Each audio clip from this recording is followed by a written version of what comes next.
పర్వాలేదులే. భగవంతుడు చల్లగా చూసుంటే శోభనం గదిలో నీ కొంగుముడి విప్పాల్సిన వాణ్ణి. డబ్బుందని రామన్నని పెళ్లి చేసుకున్నావు కదా. భిక్షపతి, నేను వదిన్ని. కళ్ళు పోతాయా? పోనీ, నిన్ను అనుభవించాక కళ్ళేమిటి? ప్రాణం పోయినా పర్వాలేదు. ఏంట్రా, ఏం చేస్తున్నావు ఇక్కడ? ఏం లేదు నాన్న, పాలేమన్నా ఉంటే ఒక బిందెడివ్వు, నేను కూడా శివలింగం మీద పోస్తాను అంటే నోర్మి అంటుంది. మూసా పోస్తాను వదినా. ఏమా, వాడేమన్నా వాగాడా?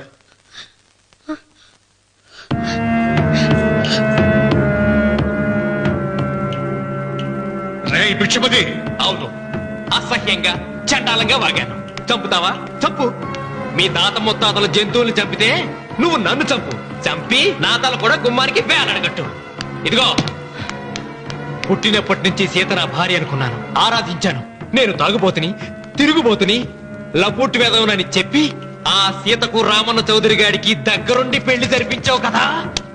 వాళ్ళ కాపురం కూల్చే వరకు నాకు మనశ్శాంతి ఉండదు. సీతని కట్టబెడితే పీటల మీద విషం దాకా చచ్చిపోతుందని బంగారు లాంటి రామునికిచ్చి పెళ్లి చేయించానురా. వెంటనే నీ పద్ధతి మార్చుకోకపోతే నువ్వు తినే అన్నంలో విషం కలిపి తప్పేస్తాను రా వెధవా. వద్దు నాన్న, వద్దు. ఈ చెప్పు దెబ్బ ఎప్పుడో కొట్టుంటే బాగుపడుండేవాడిని. నాన్న, నీ మీదొట్టు, ఇంకెప్పుడు తప్పు చెయ్యను నాన్న, తప్పు చెయ్యను. నన్ను క్షమించు నాన్న. ఏర్పాట్లన్నీ పూర్తయ్యాయా? అది ఏమైంది లోకేశ్వరరావు? 50 జంటలు నమోదు చేయించుకున్నారండి. అందులో 30 జంటలకి దానం చేయడానికి మాత్రమే మన దగ్గర భూమి మిగిలి ఉంది. మరి మిగతా 40 ఎకరాలు అంటే మన పొలమంతా? ఈవేళ బాబు గారు ఎన్ని సంవత్సరాల నుంచి దానం చేసుకుంటూ వస్తున్నారు. కొండలైనా కరిగిపోవలసిందే కదా. మరి ఇన్నాళ్ళు నాకెందుకు చెప్పలేదు? మీరు పుణ్యకార్యం చేస్తున్నారు, మిమ్మల్ని ఇబ్బంది పెట్టడం ఎందుకని. రామన్న పేరుతో 2000 ఎకరాలు ఉండాలిగా, అందులోంచి రాసేవండి. అందులో మిగిలిన 60 ఎకరాలే ఇప్పుడు రాశానండి. ఆయన పేరు మీద గజం భూమి కూడా మిగలలేదు. రేపు శుభకార్యం ఆకూడదయ్యా. నూతన దంపతులు నా ఇంటి దగ్గర నుంచి నిరాశగా తిరిగి వెళ్ళకూడదు. నాతోరా జగన్నాథం. అన్నయ్య, నువ్వు ఈ సాయం చేస్తే నా పరువు కాపాడిన వాడి అవుతావు. 40 ఎకరాలే కాదు, నా యావదాస్తి మొత్తం నాకు ఇస్తాను, నా ప్రాణాలను ఇస్తాను. లోకేశ్వరరావు, అయ్యా కాగితాలు.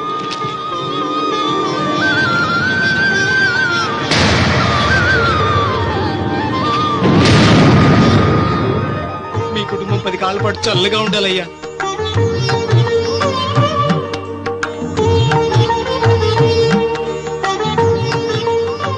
నీ పొలం వాయన దానం చేస్తాడు, పేరు తెచ్చుకుంటాడు.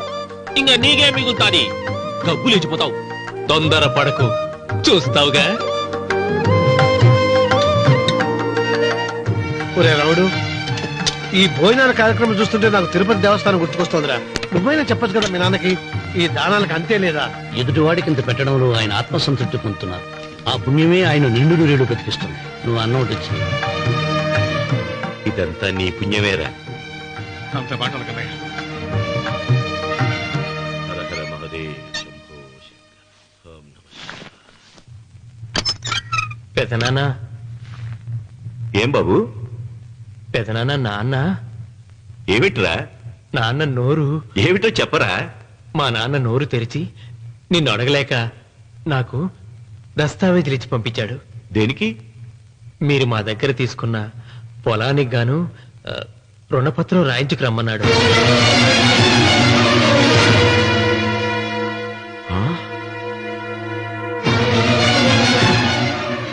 నా తమ్ముడు రుణపత్రం అడిగాడు. అయ్యో, సంతకం.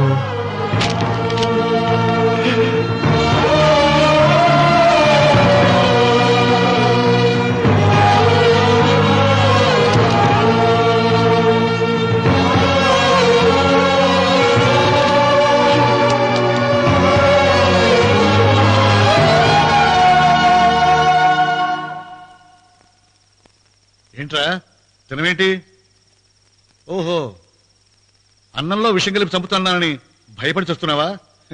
లేదురే, తిను. ఏంట్రా, నాకేమైంది? నువ్వు అన్నంలో విషం కలిపి నన్ను చంపుతానన్నావు కదా, ఆ పాపం నీకెందుకు అంటగట్టాలి అని నేనే నా అన్నంలో విషం కలుపుకున్నాను నాన్న. పొరపాటుగా పళ్ళాలు మారాయి. నాన్న ఎలాగో చచ్చిపోతున్నావు కదా, నీకు రహస్యం చెప్పనా? ఇంతకు ముందే మీ అన్నయ్య చేత దొంగ దస్తావేజీల మీద సంతకం పెట్టించుకున్నా. వాళ్ళని వీధిలోకి తీసుకొస్తా. నాన్న ఈ నిజం నీకు చెప్పాక నేను ఎందుకు బతికిస్తాను? నాన్న చిన్నప్పుడు నీ గుండెల మీద ఆడుకుంటే తెగ ఆనందపడేవాడు కదా, పోయేటప్పుడు కూడా ఆడుకుంటా ఆనందపడే. చల్ చల్ గుర్రం చలాకి గుర్రం, చల్ చల్ గుర్రం చలాకి గుర్రం, చల్ చల్ గుర్రం చలాకి గుర్రం, చల్ చల్. నాన్న నాన్న అయ్యో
తొందరగా పోయినగా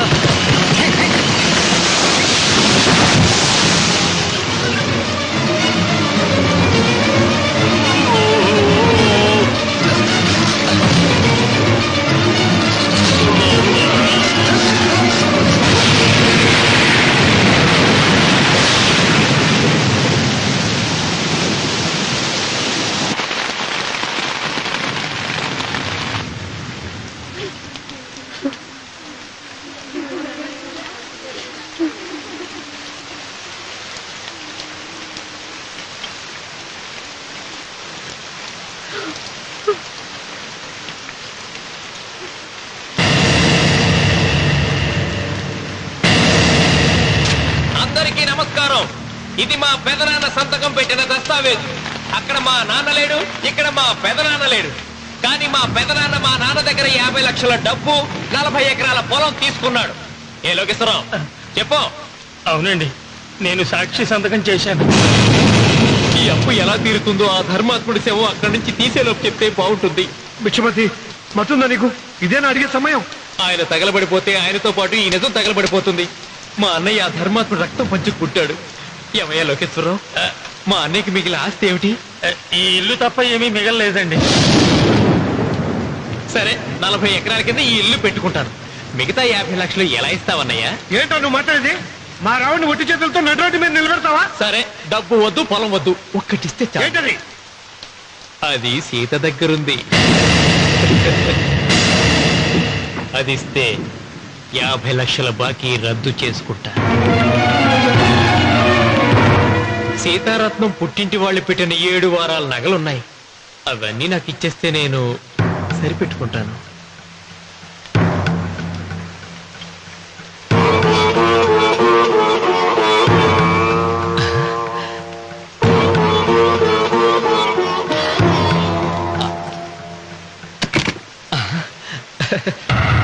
అదేమిటి, నీ మెళ్ళ ఉన్న మంగళసూత్రం బంగారం కదా, అది కూడా తీసిపెట్టు.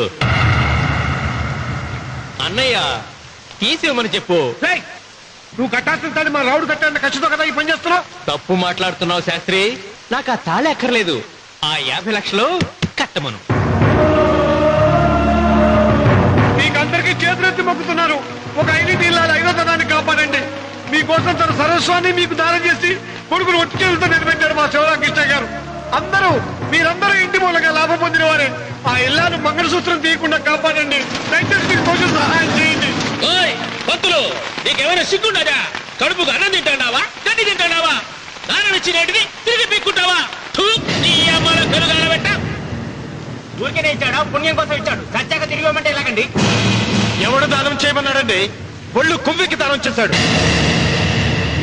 అన్నం పెట్టి తిన్నది కట్టమంటే ఎలాగండి? సోము తమ్ముడిది సోకేవా అన్నగారు అనుభవించారన్నమాట. ఏమైనా నిలబడి చూస్తాడారు సిగ్గు లేకుండా? ఈయనే ఉంటే మన గుండె అని వీక్కుంటారు, మనం వచ్చే పట్టుకొని అడుగు తినాలి. ఏం చూస్తాడే?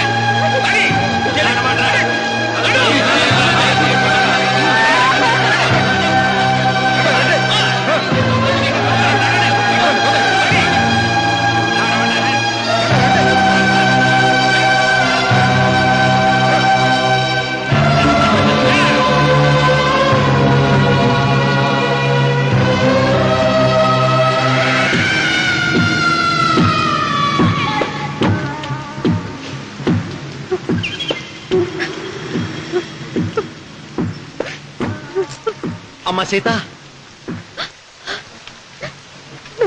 భిక్షపతి, మా వియ్యంకుడు బాకీ ఉన్న 50 లక్షల డబ్బు, 40 ఎకరాల పొలం నీకు నేనిస్తాను, సరేనా? సరే.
దేవుడా? ఆయన దేవుడే అయితే 24 గంటలు శివ పూజ చేస్తూ దానధర్మాలు చేసిన మా నాన్నకు దిక్కులకి సౌనిస్తాడా? దేవుడి పట్ల అపచారం చేయటం మహాపాపం. దేవుడు దేవుడిని ఎన్నాడు మనం చేసుకునే ఆత్మద్రోహం. అసలు దేవుడే లేడు. దిష్టి బొమ్మలాగా నా ఇంటి ముందు ఆ శివలింగం ఉండటానికి వీల్లేదు. తప్పో మీరు ఆ శివలింగం జోలికి వెళ్తే నా ప్రాణాలు తీసేసి వెళ్ళండి. నా భర్త దేవుడికి అపకారం చేయడం ఈ కళ్ళతో చూసే కంటే మీ కళ్ళ ముందే చచ్చిపోతాను. నన్ను చంపేసేయండి, చంపేసేయండి. నీకు ఇంటి ముందు శివలింగం దేవుడా, నాకు మాత్రం నల్లరాయి. ఈ రోజు నుంచి నేను ఈ వీధి గుమ్మం నుంచి నడవను. ఆ నల్లరాయిని కన్నెత్తి చూడను. ఆ పెరటి గుమ్మమే నాకు వీధి గుమ్మం. ఇది అంగీకరిస్తుంది. నువ్వు నమ్ముతున్న దిష్టి బొమ్మ కోసం కాదా, ఏ కోసం? లక్ష్మి వచ్చింది. ఇంకా సీతారామాలి. భిక్షపతి గారు తీసుకున్నది 40 ఎకరాలని, మిగతాదంతా కుట్ర అని, ఆ కుట్రలో నాకు భాగస్వామ్యం ఉందని రామన్న గారికి తెలిస్తే నన్ను చంపేస్తారండి. డబ్బు చూసేసరికి ఆశ పుట్టిందా? ఇదిగో ఈ సంగతి ఎవరికైనా చెప్పావో కోసేస్తా. భిక్షపతి, నువ్వు నాశనం అయిపోతావురా, నాశనం అయిపోతావు.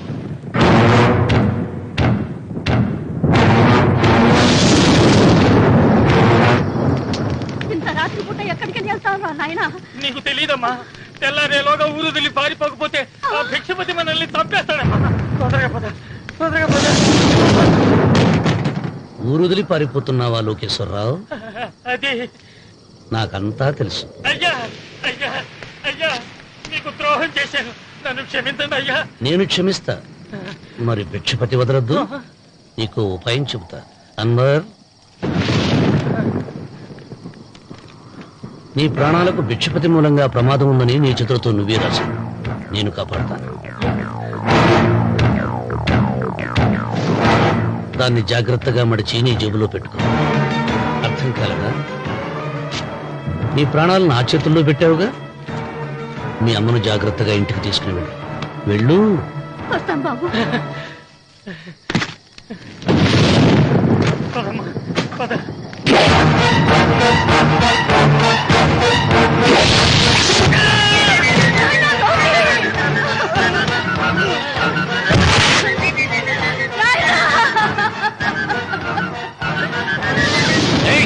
ఎడవకో, ఎడవకో. కన్నీళ్లు పెట్టేంత గొప్ప చరిత్ర కలిగిన వాడు కాదే నీ కొడుకు. అన్నం పెట్టిన మా నాన్న చావు కారణమైన వాడు. నీ కొడుకుని భిక్షపతి చంపాడని పోలీసులకు చెప్పాలి. అప్పుడే బ్రతికినంత కాలం నీకు నీ మనవరాలకి ప్రాణభిక్ష పెడతాను. లేకపోతే అన్వర్, అయ్యా, వీడి శవాన్ని తీసుకెళ్లి భిక్షపతి ఇంటి ముందు పడే. And for more videos, Please subscribe to iDream. Please subscribe to iDream. Please subscribe iDream. And please subscribe to iDream. For more videos, subscribe to iDream.